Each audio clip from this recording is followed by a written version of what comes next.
Paper ഒപ്പിട്ട് വേണം നിനക്ക് പൈസ തരാനുള്ളൂ. അങ്ങനെ ഞാനും അവനുമായിട്ട് സംസാരമായി. അങ്ങനെ എനിക്ക് പറ്റത്തില്ലെന്ന് ഞാൻ പറഞ്ഞു. ഒരു ഭാര്യയ്ക്ക് ഭർത്താവ് പൈസ അയക്കുമ്പോൾ വെള്ള പേപ്പർ ഇപ്പിട്ട് മേടിച്ച് അങ്ങനെ പറഞ്ഞു. ഞാൻ പറഞ്ഞു എനിക്ക് വേണ്ട ചിത്തേ, നീ അങ്ങ് തിരിച്ചയച്ചു കൂടെന്ന് പറഞ്ഞു. നമ്മൾ കൂട്ടുകാരാണ്. വീട്ടിൽ നിന്ന് രാത്രി കിടക്കുമ്പോഴന്നിട്ട് ഒരു ബെല്ല് വരും 12 മണിയൊക്കെ ആകുമ്പം. ആ ബെല്ല് അപ്പോൾ പറഞ്ഞു ഇതാ ഇങ്ങനെ ആരെങ്കിലും അച്ഛനോ അമ്മയ്ക്കോ സുഖമില്ലെന്ന് പറയും, അങ്ങ് പോവും.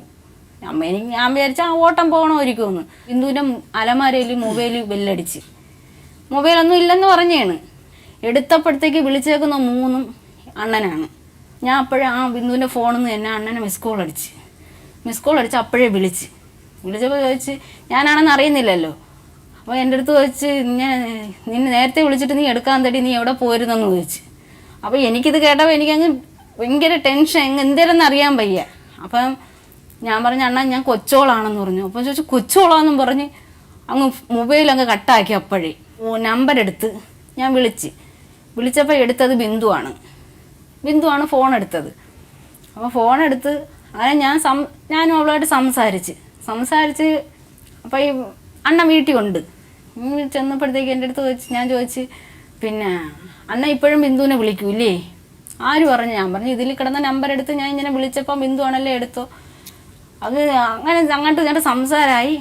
എന്നിട്ട് എന്നെ ചെയ്യാൻ വേലയൊന്നുമില്ല. എത്രയായാലും 12 മണിക്ക് 1 മണിക്ക് വരുമ്പോൾ നമ്മളെ എവിടെയായിരുന്നെന്ന് ചോദിക്കുമ്പോൾ പറയും നീ വെള്ള പേപ്പർ എടുത്തോണ്ടോ, ഞാൻ അത് എഴുതി തരാം എവിടെ പോയിരുന്നെന്ന്.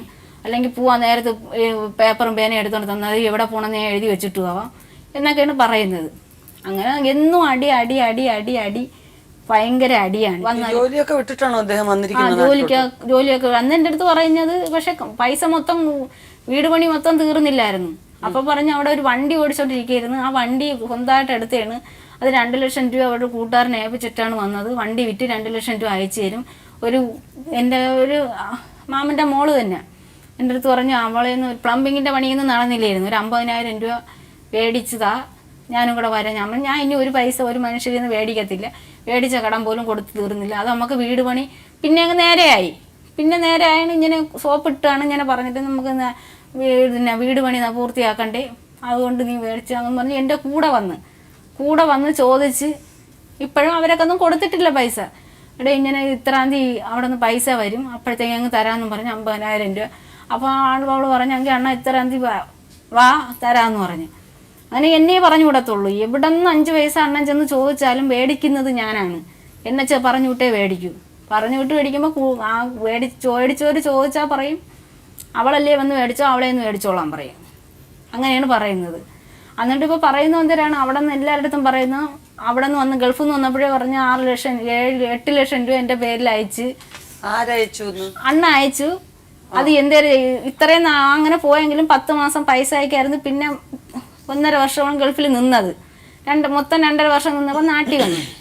ഞാൻ 8 ലക്ഷം രൂപ അയച്ചു, 10 ലക്ഷം രൂപ അയച്ചു. അവൾ എല്ലാവരുടെ അങ്ങനെയാണ് പറയുന്നത്. അപ്പോൾ എൻ്റെ കയ്യിൽ രേഖയുണ്ടെന്നാണ് പറയുന്നത്. എന്നിട്ട് ഞാൻ പലരിടത്തും ഞാൻ ചെന്ന് പറഞ്ഞു. അവിടെ ഉള്ള ഇത്തിരി ഇതായിട്ടുള്ളവരടുത്തൊക്കെ ചെന്ന് പറഞ്ഞ് ഇങ്ങനെ എന്നും കിടന്ന് ഉപദ്രവമാണ്, ഇതിനൊരു രേഖ കയ്യിലുണ്ടെങ്കിൽ ഒന്ന് കാണിക്കാൻ എനിക്ക് കിടന്ന്. എന്നിട്ട് ഞാൻ UAE ചെന്ന് തിരക്കി പൈസ ഇത് എടുക്കാൻ പറ്റുമോ. അപ്പോൾ 1 വർഷത്തിനകം വെച്ചുള്ളതാണെങ്കിൽ എടുക്കാൻ പറ്റുമോ, അല്ലാത്ത എടുക്കാൻ പറ്റൂലെന്ന് പറഞ്ഞു. അപ്പോൾ എനിക്കറിയത്തില്ല, ഞാനൊന്നും സൂക്ഷിച്ച് വെച്ചിട്ടില്ല. ഭർത്താവ് അയക്കുന്നില്ലേ എന്ന് പറഞ്ഞുകൊണ്ട് തുണ്ടുകളൊന്നും ഞാൻ സൂക്ഷിച്ച് വെച്ചിട്ടില്ല. അപ്പം ഞാൻ ആളുകളടുത്ത് അത്രയും പറയുന്നു 8 ലക്ഷം രൂപ അയച്ച്, 10 ലക്ഷം രൂപ അയച്ച്. ഇത് പിന്നെ നിങ്ങളുടെ അക്കൗണ്ടിൽ അയച്ചു തന്നാണോ ഈ പൈസ? അക്കൗണ്ടിലല്ല, UAE വരുന്നത്. UAE അക്കൗണ്ടൊന്നും എടുത്തിട്ടില്ലായിരുന്നു. അങ്ങനെ അപ്പോൾ ഒരു ദിവസം എന്തെങ്കിലും പ്രശ്നമായി, വീട്ടിൽ പ്രശ്നമായി, അണ്ണ അങ്ങ് അപ്പുറത്ത് വിട്ടി. എന്തെങ്കിലും വീട്ടിലൊരു പ്രശ്നമായി അപ്പോഴേ അമ്മ അങ്ങ് വിളിച്ചിട്ട് പറയും നീ ഇനി അങ്ങോട്ട് പോകണ്ട, നീ ഇവിടെ നില്ല, നിന്നെ വേറെ കല്യാണം കഴിപ്പിക്കാം എന്നും പറഞ്ഞാൽ അമ്മയൊക്കെ അങ്ങ് പറയും. വീട്ടിൽ ഇതെനക്ക് ഒരു ദിവസം ഇതെനക്ക് രാത്രി അവിടെ വീട്ടിൽ തന്നെ അമ്മയ്ക്ക് CRPയിൽ അച്ഛന് CRPയിലായിരുന്നു ജോലി. അപ്പോൾ ആ CRPയിൽ നിന്ന് കുപ്പിയൊക്കെ കിട്ടും. ഒരു ദിവസം ഇതെനക്ക് കുടിച്ച് ഇങ്ങനെ ഭയങ്കരമായിട്ട് കുടിച്ച് 12:30 1 മണിയായിട്ടും കാണാത്തോണ്ട് ഞാൻ ഇങ്ങനെ അപ്പുറത്തെ വീടായതുകൊണ്ട് ഞാൻ പടിയിൽ ഇങ്ങനെ നോക്കിയിരിക്കും. പിന്നെ ഞാൻ 12:30 ആയിട്ടും കാണാത്തോണ്ട് ഞാൻ കയറി കഥവടച്ച് 1 മണിയാകുമ്പോൾ വന്ന് കഥവിൽ മുട്ടി. കഥ തുറന്നത് മറിഞ്ഞിഞ്ഞ് വന്ന്. അപ്പം ഞാൻ പറഞ്ഞു ഇനി വീണ് ചാവത്തേ ഉള്ളെന്ന് ഞാൻ പറഞ്ഞു. അപ്പോഴത്തേക്ക് നിനക്കെന്ത് ചത്താളെന്നും പറഞ്ഞ് കഥവ് അടച്ചിട്ട് എന്നെ അങ്ങ് അങ്ങനെ ഞാൻ കിടന്ന് വിളിച്ച്. കൊച്ചുങ്ങൾ അപ്പുറത്തെ റൂമിൽ കിടന്ന് ഉറങ്ങിയിരുന്നു, അവർ കേട്ടില്ല. അപ്പോൾ ഇളയ സഹോദരൻ അപ്പുറത്താണ് ചേച്ചിയുടെ വീട്ടിൽ ഹാളിലാണ് ഇങ്ങനെ കിടക്കുന്നത്. വാർത്തിട്ടേക്കുന്ന വീടാണ്, അത് ഡോറ ഒന്നും ഇട്ടിട്ടില്ല. ചേച്ചിക്കൊരു കൊച്ചു വീടാണ്, അതുപോലെ വലിയ വീട് വാർത്തിട്ടേക്കാണ്. അപ്പോൾ അവിടെയാണ് അണ്ണൻ കിടക്കുന്നത്. അണ്ണൻ വിളിയായിട്ട് ഓടി വന്നു. എന്നിട്ട് അണ്ണനകത്ത് കയറാൻ പറ്റുന്നില്ലല്ലേ. 4 ദിവസം കിടന്ന് ബിജി കഥ തുറയെ കൊച്ചോളെ കഥ തുറയെന്ന് പറഞ്ഞ് എനിക്ക് കണ്ണീച്ച് കഥ തുറക്കാൻ പറ്റുന്നില്ല. അടിച്ചെന്നെ കിടത്തി. അങ്ങനെ അണ്ണൻ ഇങ്ങനെ ജന്നലിലിടിച്ച് അണ്ണൻ്റെ കൈ വിടുന്ന വിടംബരി അങ്ങ് കീറിപ്പോയി. 9 സ്റ്റിച്ച് ഉണ്ടായിരുന്നത് കീറിപ്പോയാൽ. പിന്നെ അപ്പോഴേ മൂത്ത സഹോദരനെയും കൂടെ വിളിച്ച് അന്ന് അണ്ണനെ അപ്പോഴേ മൂത്ത സഹോദരൻ ആശുപത്രി കൊണ്ടുപോയി. പിന്നെ ഇങ്ങനെയൊക്കെ ആയതിനു ശേഷം അന്ന് പിന്നെ ഒരു കുഴപ്പമില്ലായിരുന്നു. എന്നിട്ട് പിറ്റേന്നായപ്പോഴത്തേക്ക് അങ്ങ് അപ്പുറത്ത് പോയി, അമ്മയുടെ വീട്ടിൽ പോയി 2 ദിവസം വരെ അവിടെ നിന്ന്. എന്നിട്ട് ഞാൻ പോയി വിളിച്ച് ഞാൻ പറഞ്ഞു അണ്ണ അങ്ങ് വീട്ടിൽ വാ എന്ന് പറഞ്ഞു. ഞാൻ പറഞ്ഞു ഞാനല്ലെങ്കിൽ ഞാൻ എൻ്റെ കൊച്ചുങ്ങളെയും കൊന്ന് ഞാനും ചാവും, എനിക്കിങ്ങനെ കിടന്ന് അനുഭവിക്കാൻ വയ്യെന്നും പറഞ്ഞ് ഞാൻ അവിടെ കിടന്ന് കരയാൻ പറയും. അപ്പോൾ അമ്മ പറഞ്ഞ് നീ പോയി ചാവ്, കൊച്ചുങ്ങളിവിടെ ആക്കിയിട്ട് നീ പോയി ചാവെന്ന് പറഞ്ഞ് അവിടെ തേങ്ങയെല്ലാം കൂടെ വെട്ടിയിട്ടേക്കണം. അതിൻ്റെ പുറത്തൂടെ പിടിച്ചങ്ങ് തള്ളിയിട്ട് എന്നെ അവിടെ വെച്ച് അവരെന്നെ അടിക്കുകയും ചെയ്തു. അമ്മ അടിക്കുകയും ചെയ്തു. എന്നിട്ടൊന്ന് അവര് ആ വീട്ടിലെ ആ സ്ത്രീയായിട്ട് ബന്ധമുള്ളത് വീട്ടുകാര് സപ്പോർട്ടാണ്. അതുകൊണ്ടാണ് അണ്ണ ഇത്രയും ഇതായോ. അല്ലെങ്കിൽ അവര് ആ സ്ത്രീ എന്തെങ്കിലും സാമ്പത്തികമായിട്ട് ഇയാളെ ഇവരുടെ വീട്ടുകാരെ സഹായിക്കുകയൊക്കെ ചെയ്യും. അതിനെ പറ്റിയൊന്നും എനിക്കറിയത്തില്ല. അവർക്ക് സാമ്പത്തികമായിട്ടൊന്നും അവർക്ക് അങ്ങനെ ബിന്ദു എന്ന് പറയുന്ന സ്ത്രീക്ക് അങ്ങനെ ഇല്ല, അങ്ങനെയൊന്നും ഇല്ല. അപ്പൊ ഇവര് അവിടെ ഫോൺ വിളിച്ച് ഇതെനക്ക് ഗൾഫിൽ നിന്നപ്പോഴത്തേക്ക് അവരുടെ ബിന്ദുവിൻ്റെ മോളെ ഫോൺ എടുത്ത് അണ്ണനങ്ങ് മെസ്സേജ് അയച്ച്. അപ്പോൾ ഇതെനിക്ക് അറിഞ്ഞുകൂടായിരുന്നല്ലേ. ഞാൻ ഈ വന്ന് 2-3 ദിവസം കഴിഞ്ഞപ്പോൾ അണ്ണൻ്റെ ഫോൺ എടുത്തപ്പോൾ ഇങ്ങനെ മെസ്സേജുകൾ ഓരോന്ന് കിടക്കുന്നു. അങ്ങനെ ആ നമ്പറിൽ ഞാനൊന്ന് വിളിച്ചപ്പോൾ എടുത്തത് ബിന്ദുവിൻ്റെ മോളാണ്. അങ്ങനെ ഞാൻ പറഞ്ഞു ഇങ്ങനെ മാളു ഇതെനക്ക് അണ്ണൻ്റെ ഫോണിൽ ഇങ്ങനെ ഗൾഫിൽ നിന്നപ്പോൾ മെസ്സേജ് അയച്ചതുകളാണ്. അത് ചേച്ചി എനിക്കറിയത്തില്ല, അമ്മയടുത്ത് ഇനി അയച്ചാൽ എന്തോ എനിക്ക് അന്നേരം മുമ്പേ അറിയാം, ഇവർക്ക് ഈ ബന്ധം അറിയാം. അങ്ങനെ അവൻ നല്ല ചെറുക്കനാണ്, ഈ മരുമോൻ ചെറുക്കൻ നല്ല ചെറുക്കനാണ്. അവൻ അങ്ങനെ അവിടെ ഭയങ്കര പ്രശ്നം ഉണ്ടാക്കി. അപ്പോൾ ഈ ഫോൺ എടുത്ത് എന്തിനും മെസ്സേജ് അയച്ചെന്ന് പറഞ്ഞ് അങ്ങനെ അവർ പ്രശ്നം ഉണ്ടാക്കിയെന്ന് പറഞ്ഞ് ബിന്ദു അമ്മയുടെ വീട്ടിൽ വന്നു അവിടെ ഇരുന്നുണ്ട്. അങ്ങനെ എന്നെ അന്നും ഒരുപാട് ഉപദ്രവിച്ചു. അവിടെ ചെന്ന് പറഞ്ഞു, അവനെ വിളിച്ച് പറഞ്ഞെന്നും പറഞ്ഞ് ഒരുപാട് ഉപദ്രവിച്ച്. പിന്നെ അവസാനം എന്ന് വെച്ചാൽ ഈ കഴിഞ്ഞ 2013 ആഗസ്റ്റ് 9-ാം തീയതിയാണ് വീട്ടിൽ പ്രശ്നം നടക്കുന്നത്. വീട്ടിൽ പ്രശ്നം നടന്ന് അണ്ണൻ അടിച്ചതുള്ളത് തന്നെയാണ്. എന്നെ ഉപദ്രവിക്കുന്നത് കൊണ്ട് ചോറുന്നോണ്ടിരുന്ന് ഇങ്ങനെ ഓരോന്ന് സംസാരിച്ച് അടിച്ച് ഞാനും ഒന്നും മിണ്ടിയില്ല. ആദ്യമായിട്ടാണ് അണ്ണൻ അല്ലാതെ ഒരു പ്രാവശ്യം അണ്ണൻ അടിച്ചിട്ടുണ്ട്. ഏതാ ഒരു പെണ്ണിൻ്റെ വീട്ടിൽ പോയി പ്രശ്നം ഉണ്ടാക്കിയെന്ന് പറഞ്ഞ് വന്ന് അന്ന് ഇത് അണ്ണൻ ഇളയ സഹോദരനാണ്. ഈ ബിന്ദു അല്ലാതെ വേറൊരു പെണ്ണ് പല സ്ത്രീകളുമായിട്ട് ബന്ധമുണ്ട്. ഈ ഒരു ബിന്ദുവാണ് മെയിനായിട്ട് ഇങ്ങനെ എനിക്ക് എൻ്റെ ഇതിൽ നല്ലോണം അറിയാവുന്ന ബിന്ദുവാണ്. പക്ഷെ അല്ലാതെ പല സ്ത്രീകളുമായിട്ട് ബന്ധമുണ്ടെന്ന് എങ്ങനെ അറിഞ്ഞു, എപ്പോഴാ അറിഞ്ഞത്? ഇതൊക്കെ ഇതിനു മുമ്പേ എനിക്കറിയാം.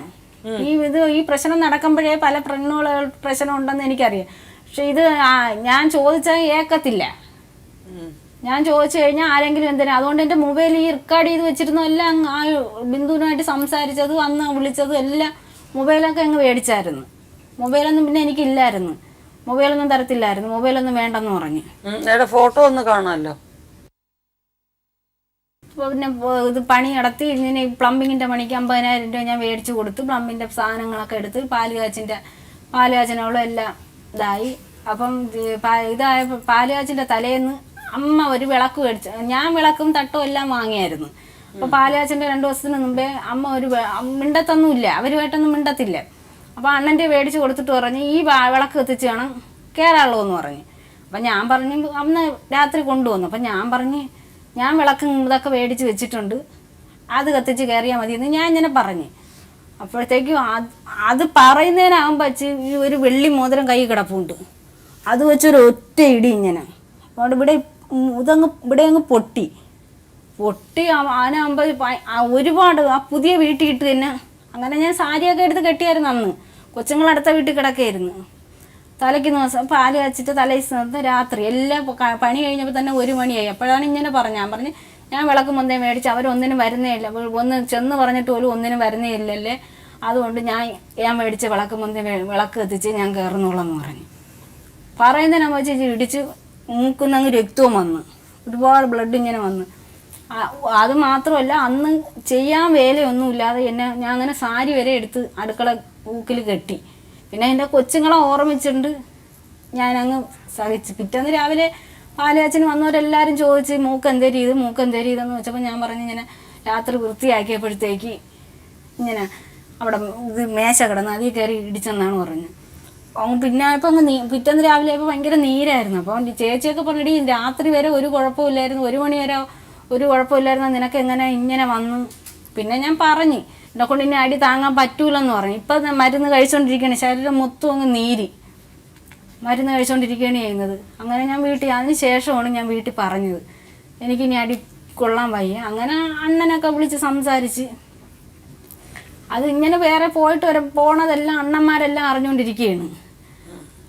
ഞാൻ വീട്ടിലിരിക്കുന്ന ഞാൻ അറിയുന്നില്ല, എൻ്റെ അടുത്ത് അവരോട്ടൊന്നും പറയത്തുമില്ല. അണ്ണന്മാരെല്ലാം അറിഞ്ഞുകൊണ്ടിരുന്നു, വിളിച്ച് സംസാരിച്ചു. ഒരു ദിവസം ഞാൻ അവിടെ ഇല്ലായിരുന്നപ്പോഴാണ് ഇവർ വിളിച്ച് സംസാരിച്ചു. ഞാൻ മാമൻ്റെ മോളെ വീട്ടിൽ പോയിരുന്നത് സന്ധ്യയ്ക്ക്. അപ്പോഴാണ് അണ്ണനെ ഫോൺ ചെയ്ത്, ഞാൻ ഇല്ലാത്ത സമയം നോക്കി വിളിച്ച് സംസാരിക്കാതിരിക്കുകയാണ് അവർ. ഫോൺ ചെയ്ത് വിളിച്ച് വരുത്തിയിട്ട് പറഞ്ഞു നീ ഇങ്ങനെ വേറെ ആരെയൊക്കെ പേര് അവിടങ്ങളിലുള്ളവരെ തന്നെ പിന്നെ അവരെ കാറിലൊക്കെ കയറ്റിക്കൊണ്ട് പോവുകയും അവിടെ പോവുകയൊക്കെ ചെയ്യുന്നു. അത് അണ്ണൻ സംസാരിച്ചിട്ട് പറഞ്ഞ് അങ്ങനെയൊന്നും ഇല്ലെന്നും പറഞ്ഞ് അങ്ങോട്ടും ഇങ്ങോട്ടും പ്രശ്നമായി. ഇളയ സഹോദരൻ വിളിച്ച് 2 അടി കൊടുത്തു. നമ്മൾ 1 മണി വരെ 12 മണി വരെ നമ്മളിരുന്ന് അങ്ങോട്ടും ഇങ്ങോട്ടും സംസാരിച്ചും പറഞ്ഞു ഇരുന്നിട്ട് നീ പോയി ആ കൊച്ചു പെണ്ണിനും ചെയ്യുന്ന ഇങ്ങനെ മനുഷ്യനായിട്ടുള്ളവർ ചെയ്യൂടാന്ന് പറഞ്ഞ് അങ്ങനെ 2-3 ദിവസം വീട്ടിൽ കയറാതെ നടന്നു. വീട്ടിലും കയറിയില്ല, അവരെ വീട്ടിലും കയറാതെ ഇങ്ങനെ നടന്നിട്ട് പിന്നെ ഞാൻ പോയി വിളിച്ച് 2-3 ദിവസം കഴിഞ്ഞ് വിളിച്ച് ഞാൻ എൻ്റെ അച്ഛനും പോയി വിളിച്ച് ഇനി വന്ന്. ഇതെവിടെയെങ്കിലും പരാതി കൊടുത്തിട്ടുണ്ടോ ഇതിനെപ്പറ്റി?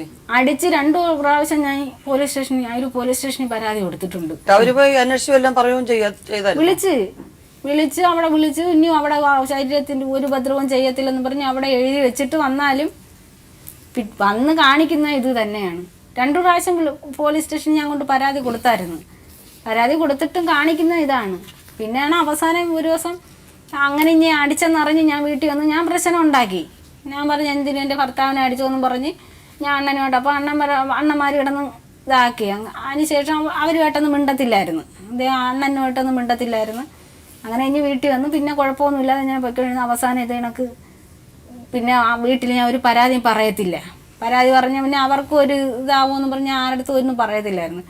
പിന്നെ ഇത് അവസാനം എന്നെ അടിക്കുന്നുണ്ട്. അണ്ണനും ചേച്ചി എല്ലാവരും കൂടെ ഉപദ്രവിക്കുന്ന കണ്ടു വന്ന് അങ്ങോട്ടും ഇങ്ങോട്ടും പ്രശ്നമായി.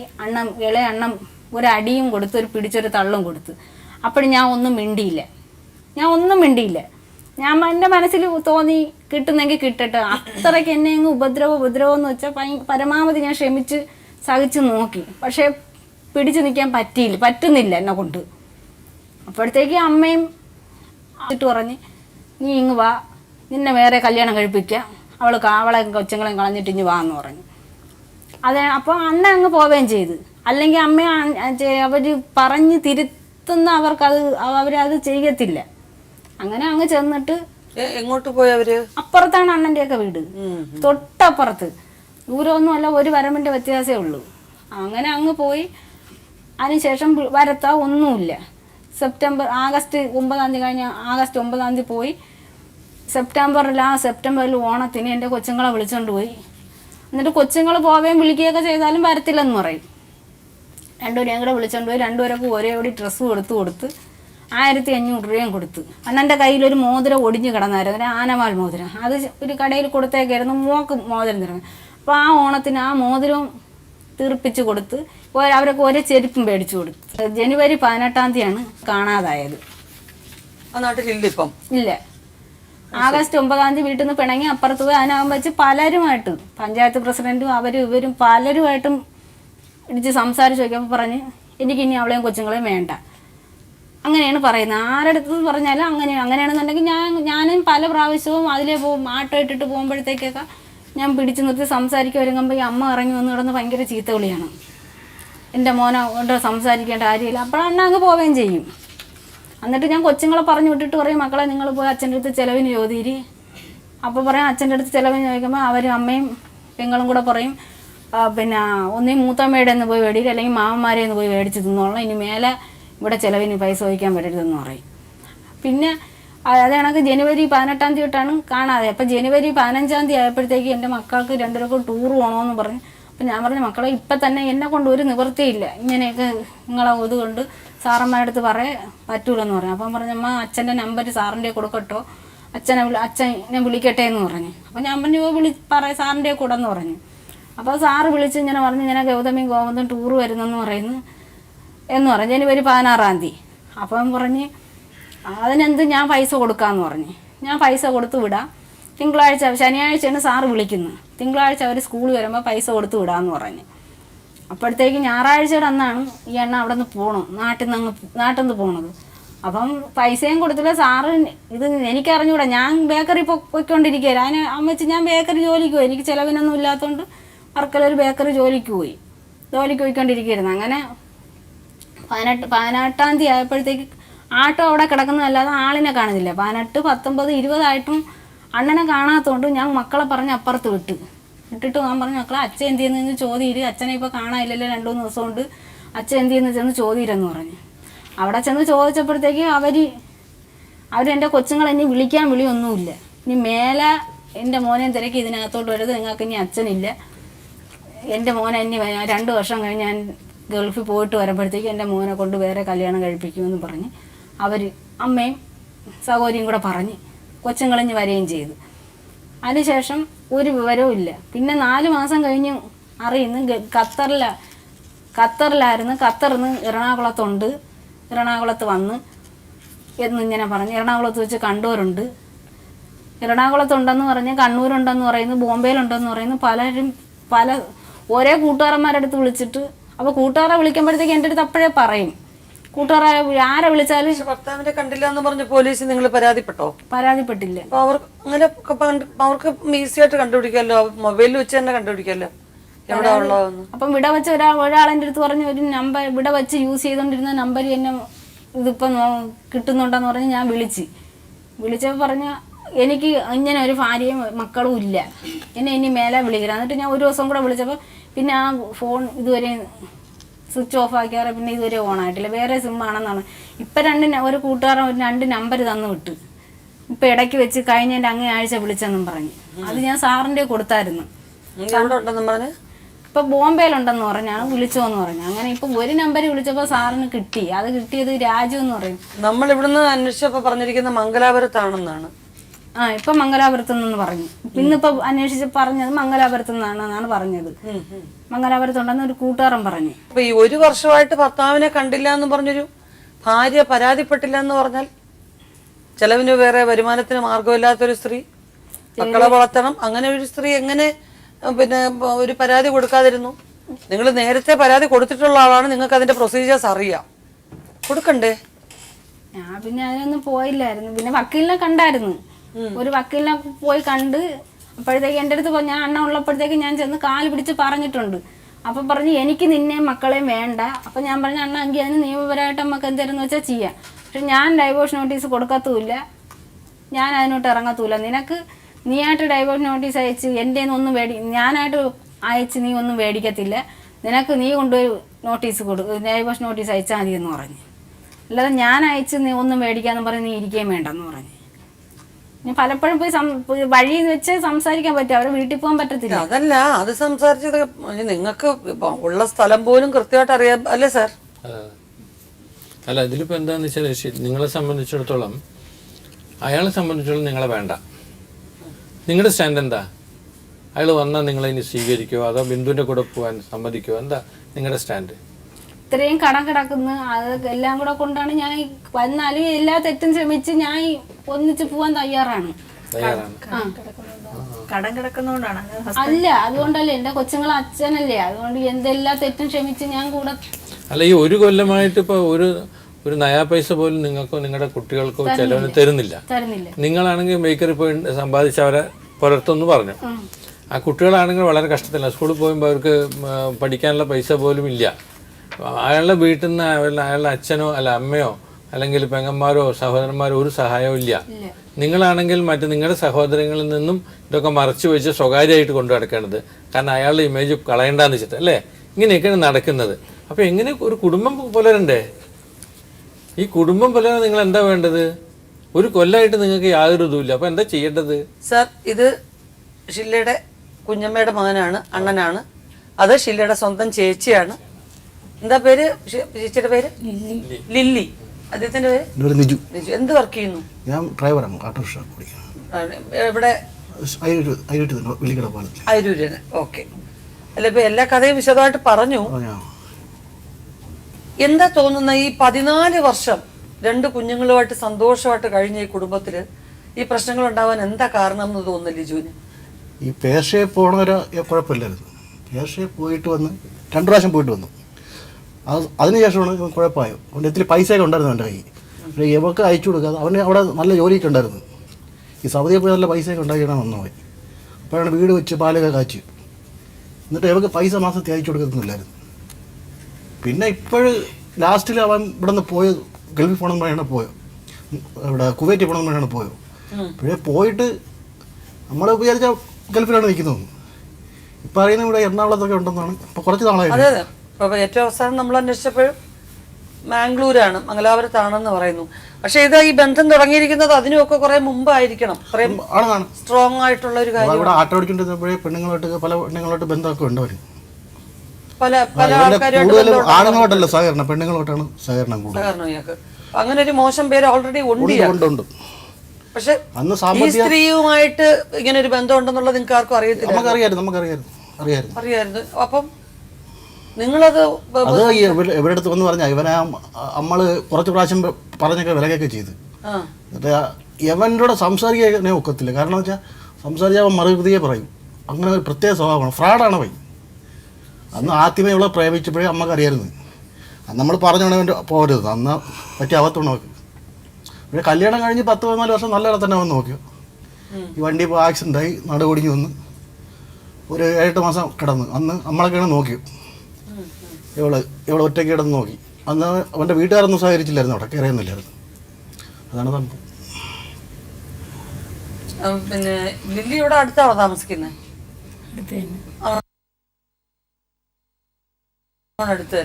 അടുത്താനും കുടുംബ വീട്ടിൽ ഇവള് അതിൻ്റെ ബാക്ക് വശം പിന്നെ പടിഞ്ഞാറ സൈഡിലാണ് ഞാൻ താമസിക്കുന്നത്. അപ്പൊ ഇത് ഇതിനകത്ത് നമുക്ക് പക്ഷെ ഇതിനകത്തെന്ന് വെച്ചാൽ ഇവളെ കയ്യിലാണ് കൂടുന്ന വെച്ചാൽ ഇവള് ഒരു കാര്യം വെളിയും മിണ്ടത്തില്ലായിരുന്നല്ലേ. അതിൽ ആദ്യമേ എന്തെങ്കിലും പ്രശ്നമായപ്പോൾ നമ്മളെ സഹോദരങ്ങളെയൊക്കെ അറിയിച്ചെങ്കിൽ ഇത്രയും പ്രശ്നമാവത്തില്ലായിരുന്നു. കാരണം വെച്ചാൽ ഇവളിങ്ങനെ അവൻ്റെ കൂടെ ഇറങ്ങി പോയതുകൊണ്ട് ഇവർക്ക് കല്യാണമില്ല, റെഡിയായി. ഞങ്ങൾ അങ്ങോട്ടും ഇങ്ങോട്ടും എല്ലാം പോയി കണ്ട് കല്യാണത്തിന് നിശ്ചയം നടത്താനായിട്ട് നമ്മളെല്ലാം ഡേറ്റ് എടുക്കാനായിട്ടിരിക്കുന്ന സമയത്താണ് ഇവള് നല്ലോണം തയ്ക്കും. തയ്യൊക്കെ എടുത്ത് തുണി ഒരുപാട് ഇരിക്കുന്ന അമ്മ, ഞാൻ പോയി നൂല് മേടിച്ചിട്ട് കേട്ടെന്ന് പറഞ്ഞ് രാവിലെ ഇവളെ നൂല് വാങ്ങിക്കാൻ പോയതെന്ന് വെച്ചപ്പോൾ ഡേറ്റ് എടുക്കാൻ പോയില്ലേ കല്യാണത്തിന്. തൊട്ടടുത്താണ് നമ്മളെ ബന്ധുവിന്. ബന്ധുന്ന് വെച്ചാൽ എൻ്റെ അച്ഛൻ്റെ അമ്മാച്ചൻ്റെ മോനാണ്. എൻ്റെ അച്ഛൻ്റെ മുറപ്പെണ്ണാണ് ഇവൻ്റെ അമ്മ. എൻ്റെ അച്ഛൻ്റെ മുറപ്പെണ്ണാണ് ഇവൻ്റെ അമ്മ. അപ്പോൾ നമ്മൾ വീട്ടിൽ വരെ സഹകരിക്കുകയും ചെയ്യുമ്പോൾ എങ്ങനെയാണെന്ന് വെച്ചാൽ നമ്മൾ സഹോദരങ്ങളാണ്. അവനും ഞാനും ഇവർക്ക് സഹോദരങ്ങളാണ്. അപ്പോൾ ഇങ്ങനെ എൻ്റെ ഭർത്താവ് ഗൾഫിലാണ്. ഇനി വന്ന സമയത്ത് ഇങ്ങനെ അവിടെ ഇങ്ങനെ ഒരു സംസാരം നടന്നപ്പം ഞാൻ ഇവനെ വിളിച്ച് ചോദിച്ച്, എന്നാൽ ബിജി ഇതാണ്. അപ്പോൾ ഇവ എൻ്റെ അടുത്ത് മേഡം സത്യം പറഞ്ഞ ഇവൻ്റെ അടുത്ത് ചേച്ചി എനിക്ക് സജിനി എന്ന് പറഞ്ഞാൽ അവൻ്റെ സഹോദരി, സജിനിയും ചേച്ചിയും ഷില്ല എനിക്ക് ഒരേ കണക്കാണ് ചേച്ചി എന്ന് പറഞ്ഞു. അപ്പോൾ പിന്നെ നമ്മൾ സംശയിക്കില്ലല്ലോ മേഡം. പിന്നെ ഇവളിങ്ങനെ അങ്ങ് പോയി. നമ്മൾ വിളിച്ചവൻ കയറ്റിയൊന്നുമില്ല. 9-8 വർഷമോ 5 വർഷം വരെ നമ്മൾ നമുക്കങ്ങ് ഇഷ്ടമല്ലായിരുന്നു. എന്നുവെച്ചാൽ നമ്മൾ പറഞ്ഞിട്ട് അവൾക്ക് നല്ലൊരു ജീവിതം ഉള്ളതിന് നിനക്ക്. അപ്പോൾ ഇവളിങ്ങനെ മൂത്ത സഹോദരൻ ഗൾഫിലായിരുന്നു, ഇളയവൻ ഗൾഫിലായിരുന്നു. മൂത്തവൻ പോകുന്ന സമയത്ത് അവളെ വിളിച്ചിങ്ങനെ കാര്യമൊക്കെ അറിഞ്ഞ് വന്ന് അയൽ വീട്ടിൽ ഒരു കൽപ്പണിക്കാരനുണ്ട്, അവിടെ വിളിച്ച് ഇവളെ ഇരുത്തി അവനും കൂടെ ഒരു കട്ടിൽ ഇരുത്തിയിട്ട് അവൻ കുറേ ഉപദേശിച്ചു. ഈ കൽപ്പണിക്കാരൻ ഉണ്ണി എന്നാണ് അവൻ്റെ പേര്. അവനും എൻ്റെ മൂത്ത സഹോദരനെ സംസാരിച്ചിട്ട് പറഞ്ഞ് അവൻ്റെ തലയിലടിച്ച്, അവരെ 2 പേരെയും തലയിലടിച്ച് സത്യം ചെയ്ത് എന്നാൽ എനിക്ക് അബദ്ധം പറ്റിപ്പോയി, ഇനി ഞാൻ ഇങ്ങനെ ഒരു ഇത് ചെയ്യത്തില്ലെന്ന് പറഞ്ഞ് അവരങ്ങ് പോയി. അവൻ പോയതിൻ്റെ പുറക്കെയാണ് ഇങ്ങനെ ഒരു ആലോചന വന്ന് നമ്മൾ പെട്ടെന്ന് തന്നെ അങ്ങോട്ട് ഇവിടെ പോയി കണ്ട് എല്ലാം റെഡിയായി. അപ്പം അവൻ ഒരു കൊല്ലം മൂത്തവൻ പറഞ്ഞ് 1 കൊല്ലം കഴിഞ്ഞ് നമുക്ക് കല്യാണം കഴിച്ച് കൊടുക്കുക, നിശ്ചയം നടത്തി വയ്ക്കാമെന്ന് പറഞ്ഞു. അപ്പോൾ ഈ ഡേറ്റ് കുറിക്കാനിരുന്ന് ഇപ്പം 3ൻ്റെ നാൾ ഡേറ്റ് കുറിക്കും. അപ്പോൾ ഇന്ന് എൻ്റെ നൂല് മേടിക്കാൻ പോയി 10 മണി കഴിഞ്ഞിട്ട് ഞാൻ അന്ന് ഇവിടെ അല്ല, എൻ്റെ ഭർത്താവിൻ്റെ സൗകര്യ കൊട്ടാരക്കര താമസിക്കുകയാണ്. ഞാൻ അവിടെ ഇരുന്നു. അപ്പോൾ ഇവള് പോയി 10-11 മണിയായിട്ടും കാണാത്തതുകൊണ്ട് അമ്മ തിരക്കി പോയപ്പം ബസ്സിൽ കയറി പോണ കണ്ടവരുണ്ട്. ബസ്സിൽ പോകും. അപ്പോൾ അങ്ങനെ അവൻ്റെ കൂടെ പോയതാണ്. പിന്നെയാണ് അറിയുന്നത് ഇങ്ങനെ അവൻ്റെ കൂടെ പോയി എടുത്തുന്നത്. അപ്പോൾ ഇതെല്ലാം സഹിക്കും. അവർ അന്നേ അവനറിയാം, എനിക്കറിയാം അവരിതാണെന്ന് വെച്ചാൽ രജിസ്റ്റർ ചെയ്തു മാഡം. രജിസ്റ്റർ ചെയ്ത സമയത്ത് ഇവർ സാക്ഷിക്കാർ ആരാണെന്ന് എനിക്കിപ്പോഴും അറിഞ്ഞൂടാ. ഞാൻ രജിസ്റ്റർ ചെയ്ത പേപ്പർ ഞാൻ കണ്ട് അവരെഴുതിയേക്കുന്ന വെച്ചാൽ നമ്മളെ വീട്ടുകാർ വട്ടവിളയാണ്. വട്ടവിളയിൽ പ്രഭാകരൻ മകൻ ജോഷി എന്നാണ് ഒരു സാക്ഷി. ജോഷി എന്ന് പറയുന്നത് എൻ്റെ ഇളയ സഹോദരൻ. വേറെ ആരെയും കൊണ്ട് ചെയ്യിച്ചോണം. അപ്പോൾ എന്തെങ്കിലും പ്രശ്നമായാലും ഇപ്പം ഇവരൊക്കെ ഞാനും കണ്ടത്. പക്ഷെ എൻ്റെ വീട്ടിൽ എൻ്റെ സഹോദരങ്ങളെടുത്ത് എൻ്റെ അച്ഛനടുത്താണ് ഞാൻ പറഞ്ഞിട്ടില്ലത്. പക്ഷെ അന്നേ ഇവന് ഒത്തിരി തരികടയാണ്. അന്നാ രജിസ്റ്ററിൽ ഒപ്പിടിച്ചത്. അപ്പം വട്ടവിളി പ്രഭാകരൻ മകൻ ജോഷി, ഇളയ സഹോദരൻ്റെ പേര് ജോഷി എന്നാണ്, അച്ഛൻ്റെ പേര് പ്രഭാകരനാണ്. അപ്പോൾ എന്തെങ്കിലും പ്രശ്നമായാലും ഒപ്പിട്ടേക്കുന്നത് ജോഷിയുടെ പേരല്ലേ. അന്ന് ഇത്തിരി പ്രശ്നമായിരുന്നു. ഇവൻ പോയതിൻ്റെ അന്ന് അവൻ്റെ വീട്ടുകാരും എല്ലാവരും കൂടെ വന്ന് പ്രശ്നം. എൻ്റെ അമ്മയെ അടിച്ച് ഇത്ര ദിവസം എൻ്റെ അമ്മ ആശുപത്രി കിടന്നു. അമ്മ മരിച്ച് ഇത്ര ദിവസം ആശുപത്രി കിടന്നു. അവൻ്റെ അച്ഛൻ CRPയിലായിരുന്നു ജോലി. മൂത്ത സഹോദരി ചേട്ടൻ CRPയിലായിരുന്നു. പിന്നെ ഇളയതിന് രണ്ടാമത്തെ ഒരു ചേട്ടനുണ്ട്, പെങ്ങളുണ്ട്. അപ്പോൾ ഇവളിങ്ങനെ പോയത് കൊണ്ട്, നമ്മളൊന്നും പറയാൻ പോയത് കൊണ്ട് എല്ലാം ഇവൾ ഒളിക്കുമായിരുന്നു. നേരം രാത്രി ഇവിടെ എന്താണ് നടക്കുന്നത് നമ്മൾ അറിയുന്നില്ലല്ലോ. നേരം വെളുക്കുമ്പോൾ ഇവള് ഹാപ്പിയല്ലേ. ഇവളിങ്ങനെ നിൽക്കും. അപ്പോൾ എന്താണ് നമ്മൾ അറിയുന്നില്ല. അപ്പോൾ അവിടെയും ഇവിടെ അടയാളങ്ങളും ഇതുമൊക്കെ ആകുമ്പോഴത്തേക്ക് ഞാൻ അത് മടലെടുക്കാൻ അപ്പുറത്തും ഇപ്പുറത്തും അയൽവക്കക്കാരും ആരും ഇല്ല. ഇത് ആരും വന്ന് നിങ്ങളോട് പറയുന്നു. അതിനകത്ത് രാത്രി 12-1 മണിയായാലും വരുമ്പോഴും, മിക്കപ്പോഴും 12-1 മണിയാവും വരുമ്പോൾ. ഒരു ദിവസം ഞാൻ ഹാളിനകത്ത് കിടക്കായിരുന്നു എൻ്റെ സഹോദരൻ ഞങ്ങളെ വീട്ടിൽ ജനലിൽ ഇറന്ന് കിടന്ന്. അപ്പോൾ 1 മണിക്ക് ശേഷം ഇവരവിടെ ഭയങ്കര ബഹളം കിട്ടുകൊണ്ട് ഇവൻ ചാടി എഴുന്നേറ്റ് ചെന്ന് ജനലിൽ കൂടെ നോക്കിയപ്പോൾ ഇവിടെ കുത്തി കുറേ നാഴി പിടിച്ച് വെച്ചുകൊണ്ടിരിക്കുക. അപ്പം കിടന്ന് 4 ഇട്ട് ഓടി ജനലിലിട്ടിടിച്ച് കതിടിച്ച് തറന്നേപ്പോൾ അവൻ ഒറ്റ ഇടി ജനലിനെ ഇടിച്ച് അവന് മുറിഞ്ഞ് ഇവിടെ 6 തയ്യലുണ്ടായിരുന്നു ഇളയ സഹോദരൻ. പിന്നെ അടുത്ത് നമ്മൾ കിടക്കുമ്പോൾ കഴിയുന്നു. ഞാൻ ഒന്നും അവന്മാരുടെ അടുത്ത് പറയത്തില്ല. ഞാൻ അറിയുന്ന ഇവിടെ അടുത്ത് പറയുമ്പോഴത്തേക്കും ഞാൻ അവന്മാരുടെ അടുത്ത് ഞാൻ പറയത്തില്ല. ഒരു മൂത്ത സഹോദരൻ അടുത്ത് തന്നെ താമസം. എൻ്റെ കൂടെയാണ് ഇളയ സഹോദരൻ. അവൻ്റെ ഭാര്യ മരിച്ചു. എന്താ അറിയോ, നമുക്കൊരു ഭയങ്കര കല്ലുകടിയായിട്ട് നമുക്കെന്ന് പറയുമ്പോൾ ഞാൻ ഇത് കേട്ടുകൊണ്ടിരിക്കുന്ന പ്രേക്ഷകരെ കൂടെ ഉൾപ്പെടുത്തി പറയുകയാണ്. ഒരു ഭർത്താവിന് വേറൊരു സ്ത്രീയിൽ ആ സ്ത്രീയുമായിട്ട് ബന്ധമുണ്ടെന്ന് വ്യക്തമായി ആ ഫോണിൽ നമ്പർ കണ്ടു. വീട്ടിൽ പോയി കയ്യോടെ പിടികൂടി. അവരുടെ ഫോണിൽ നിന്ന് ഇവർ വിളിച്ചപ്പോൾ അയാൾ ഫോൺ എടുത്തിരിക്കുന്നു. ഇവരത് റെക്കോർഡ് ചെയ്തു. ഇത്രയും സംഭവം അറിഞ്ഞിട്ട് നിങ്ങളത് അതിനെ വളരെ നിസ്സാരമായിട്ട് എടുത്ത് നിങ്ങൾ സൈലന്റ് ആയിട്ട് അങ്ങ് പോയി. ഇത് വെച്ച് ഞങ്ങൾ അറിയിക്കത്തില്ല. എന്ന് വെച്ചാൽ ഇവൾ ഇങ്ങനായ ഭർത്താവിന് കളഞ്ഞിട്ട് പോകുന്നെങ്കിലോ ഞാനായിട്ട് ഉണ്ടാക്കി വെച്ചത് ഇവക്കതാണ് ഷില്ല പറഞ്ഞത്. പക്ഷേ വന്നപ്പം ഈ എതിർക്കാനുള്ള റീസൺ പറഞ്ഞത് വേറെ എന്തോ അല്ലേ, 2 വയസ്സിന്റെ വ്യത്യാസം.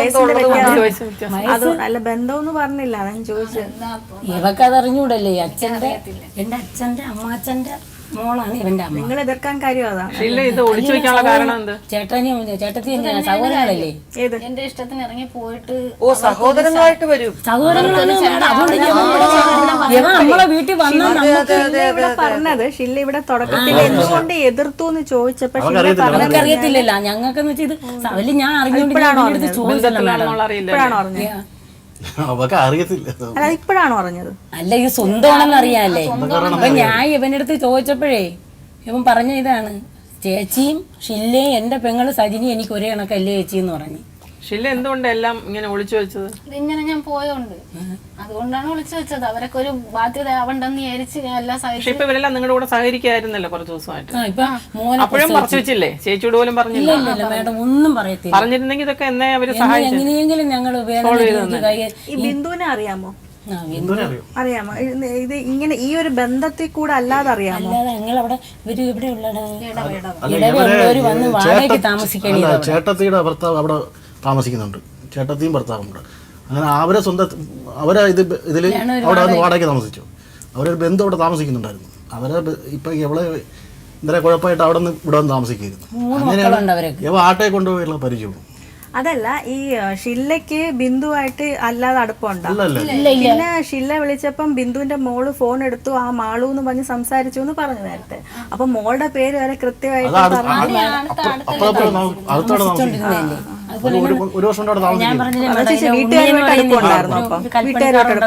ഉണ്ണിയുടെ ചേച്ചിയുടെ മോളെയാണ് ഇവളാ ഈ മോൻ കെട്ടിയത്. മോനാണ് ഇവളെ കെട്ടിയത്, മോളെ കെട്ടിയത്. ഈ ബിന്ദുവിന്റെ മോളെ കെട്ടിയത് നമ്മളെ വീട്ടിന് സാധനമൊക്കെ കൊണ്ടിട്ട് താമസിച്ച ആ വീട്ടിലാണ് ഇവള്. മോനെയാണ്. അപ്പൊ അവരോടെങ്കിലും പറഞ്ഞുകൂടായിരുന്നോ? അവരടുത്തൊന്ന് അതാ പറയുന്നത് ആരോടും ഒന്നും പറഞ്ഞില്ല എന്നുള്ളതാണ്. അവരുടെ അടുത്തൊക്കെ പറഞ്ഞു, അവരൊന്നും ഇവരുമായിട്ട് സഹകരണം